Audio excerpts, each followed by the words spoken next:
the full ACC Bowl lineup is now out, and it is interesting. Covered by a little bit of controversy because Notre Dame, who was jumped by another ACC school or an ACC school, Notre Dame has opted out. So let's talk about that. Then we'll dive into the full bowl lineup for the ACC. So the ACC as a conference lobbied hard for Miami over Notre Dame. And I don't think that's a big deal or surprising because we saw the SEC do it for Alabama over Florida State just a few years ago. And there was a lot of talk about how the ACC was too quiet and not supportive enough. So they've fixed that problem and they supported their team. Now, Notre Dame is a pseudo kind of ACC member in that they share the all the other sports, the ones that mostly don't make money and are way less important than football. And they share the non-playoff bowl schedule. So Notre Dame would have been in, let's say, the Gator Bowl, which now goes to an ACC team. So Notre Dame, their AD was very offended, said it permanently hurt the relationship, the fact that the ACC had the nerve to support their own teams. But here's the thing. The ACC makes money by Miami being in the playoff, not by Notre Dame. Notre Dame's contract with the ACC they don't share all that playoff revenue in the same way that Miami does. So this is very obvious. Clearly, a true ACC member is going to be supported and get all the PR kind of support and lobbying from the ACC. If Notre Dame wants that, they could join the ACC. They probably would have won the ACC this year because they're frankly better than everyone except maybe Miami. And then they would have had that automatic bid anyway. So you're welcome to join the conference, but I think them being offended by the ACC doing the most obvious thing ever and supporting the ACC, supporting themselves, supporting their own actual real members is a little silly. That being said, I also fully support Notre Dame not being part of another bowl because they're silly. These non-playoff bowls are scrimmages that serve to bring hotel revenue and TV revenue and give you some extra bowl practices. Notre Dame needs to avoid more than anything what happened to Florida State the year they got left out and they go and embarrass themselves. Florida State would have been better off just saying we're done then. We ended with a win. We're calling it a day. We're not going to go embarrass ourselves while everyone opts out in a meaningless bowl game. So I don't blame Notre Dame for that, but I also think it's pretty absurd to complain that the ACC supported the ACC. Now, Miami getting in, that opens up a slot for the ACC. Now, Notre Dame, they would have opened that slot anyway, so I guess it doesn't matter. But Notre Dame opting out, that opens a slot for the ACC. So now everyone kind of moves up one tier. So here's how those tiers work. The top tier, Gator Bowl, Holiday Bowl, Pop-Tarts Bowl. I think that was like the Citrus Bowl. That's your top tier ACC bowls once you're out of the playoff and out of the orange.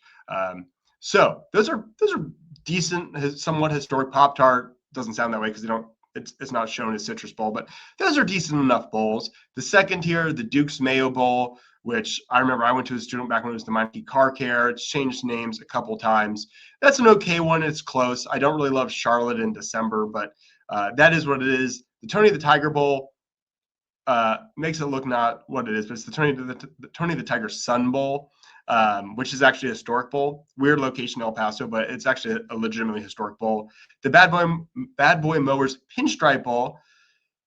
You don't want to go in person necessarily to New York City in December and watch, sit out in the freezing cold of a baseball stadium. That's not the most ideal, but people do love New York City for Christmas, and Yankee Stadium is pretty special to me as a diehard Yankees fan to see Clemson play there, at least on TV. That's going to be awesome.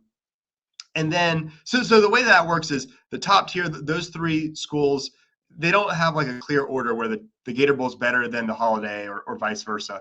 They all sort of pick based on, hey, this school's closer to us, that school's closer to you, or we had them a couple of years ago. We haven't had this school in a long time. So they sort of work together with the conference. Same within the second tier.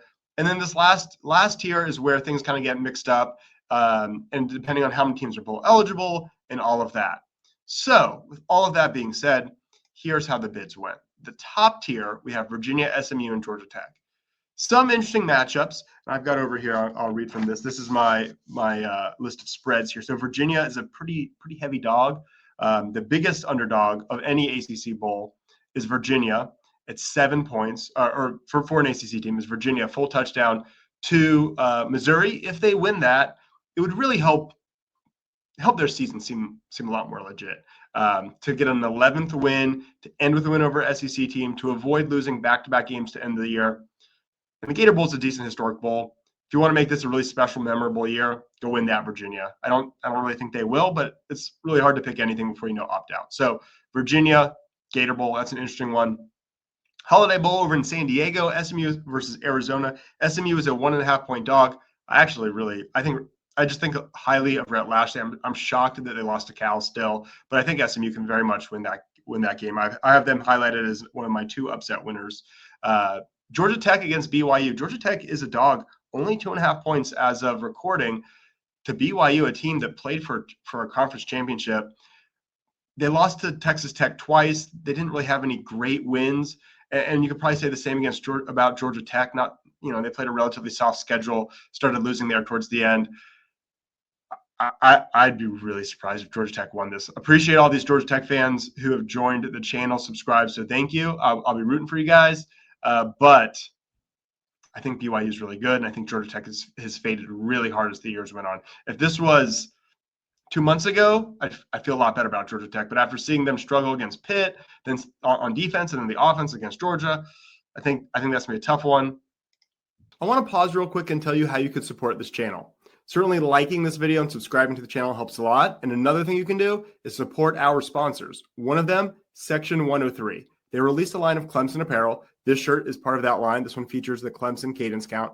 They have a lot of other different unique designs that hit on Clemson traditions. They have them on t-shirts. They have good-looking polos and hats. So jump over there, jump to their website, section103.com, and use code RYAN10 for 10% off so they know I sent you.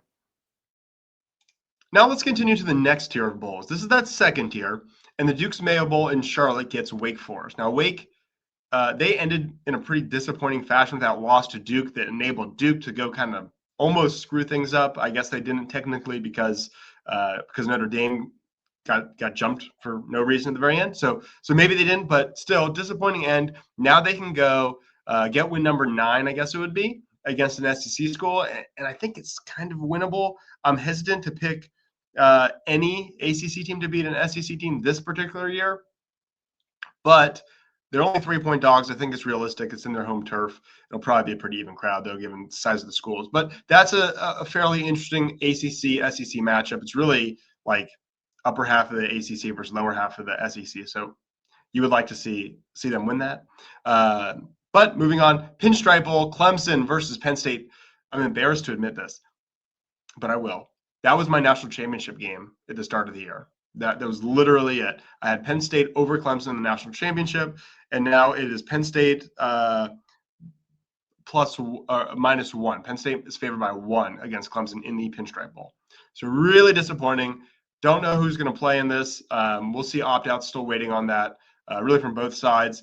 Clemson would seem to have the advantage because they're not in the middle of a coaching transition, so that would seem to help Clemson. But also cold weather, playing a school from up north, that would seem to help Penn State. I don't know. I think this is a toss-up. And frankly, while I prefer winning to losing, as always, I care more about seeing Chris Denson, Chris Vizina, some of the other young guys, maybe a Ronan O'Connell on the offensive line, guys like that. I care more about seeing them than I do necessarily winning to some extent. I mean, best case scenario is Clemson has a lot of opt-outs. Young guys look great, and they win anyway. But seeing a bunch of seniors win a pretty, I don't want to say meaningless, but a not super important bowl against the 6-6 team, I don't know that that's a big deal. Now, what I do love is Clemson avoided the Fenway Bowl, because it's Boston and Fenway and the Red Sox are the worst, but mainly because you avoid playing a team like Army, where you're not going to learn as much because they're a unique offense, or a Group of 5 team where if you lose, it's really embarrassing, and if you win, it means nothing. So thrilled with this matchup. Actually pretty excited about the venue. Really cool for me personally to see Clemson play in Yankee Stadium, 2 teams I love the most. But again, it's mostly about seeing young talent. And then the ACC champion will go to the Sun Bowl. Makes perfect sense. They're not going to send them back to Charlotte after they were just there, so that takes out the Duke's Mayo Bowl. They're 8-5, so they only have one win, and it's really like a half game up on Clemson. Really, technically, I guess that they'd be like a half game back of Wake Forest on the overall record. So this is where they slot in. They'll play a team that'll have a huge crowd advantage there. And Duke is actually an underdog Duke is a slight favorite, 1.5 points. So ACC champion, slight favorite over Arizona State, which is still not great. But very realistic. The ACC could win that one. I think they probably do. Duke's playing pretty well here at the end of the year. Then here are our last four bowls. Pitt, who I power ranked 2 in the ACC, right behind Miami. They're going to the Military Bowl against ECU, and that's the kind of thing, honestly, you want to avoid. These schools largely kind of got a bit of a tough draw. Pitt had a good year, and they'll play a game where there's very, very little upside. It's close to them, which is nice, but if you beat ECU, okay. You lose to ECU, pretty embarrassing. They were in that spot a year ago. They lost a game to a not Power 5 school, and it was just a really bad look.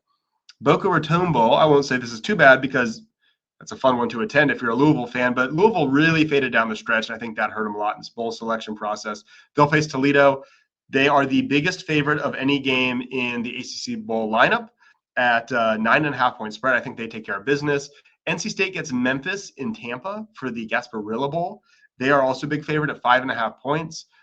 Again, you don't know if Memphis is more focused and more excited because they're playing a power school, a power 4 program, but Memphis also lost their coach, Tim Cramsey, their offensive coordinator's gone. So I don't know. I would think NC State probably wins that one. And then lastly, Cal versus Hawaii. Really cool, actually, because, hey, if you're a Cal fan, that's a cool trip to take. You should go. But JKS, their quarterback, is from Hawaii, plays for Cal. He'll get to go home, kind of a homecoming game for him there. So that's the Clemson Bowl lineup as far as true bowls go. But the biggest one, of course, is Miami at A&M. Miami is 3.5 point dogs in that playoff game. I kind of think Miami's going to win that. A&M has not played as well lately. They needed that comeback to beat South Carolina. I think South Carolina is bad. So that's great, impressive comeback, but really, really, really unimpressive. You fell behind. You lose to Texas. A&M maybe just peaked, a little bit earlier. And I think Miami, they were amazing at the beginning of the year, kind of had a bad stretch in the middle of the year with the losses to Louisville and then SMU. But they picked it back up, finally at the end, peaking when they jumped Notre Dame.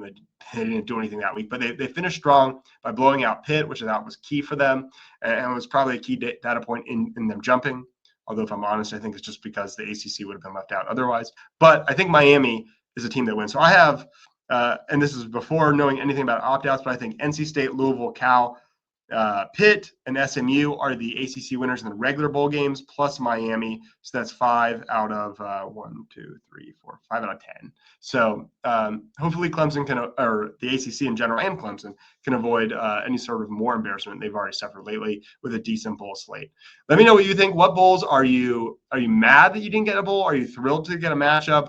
What bowls are most exciting to you? Always appreciate it. Let me know in the comments, and don't forget to hype, like, and subscribe. Thank you to our sponsor, Ready Vets. If you live in the upstate and have a dog or cat that needs immediate care, Ready Vets is the place to go. If you enjoyed this, please like and subscribe.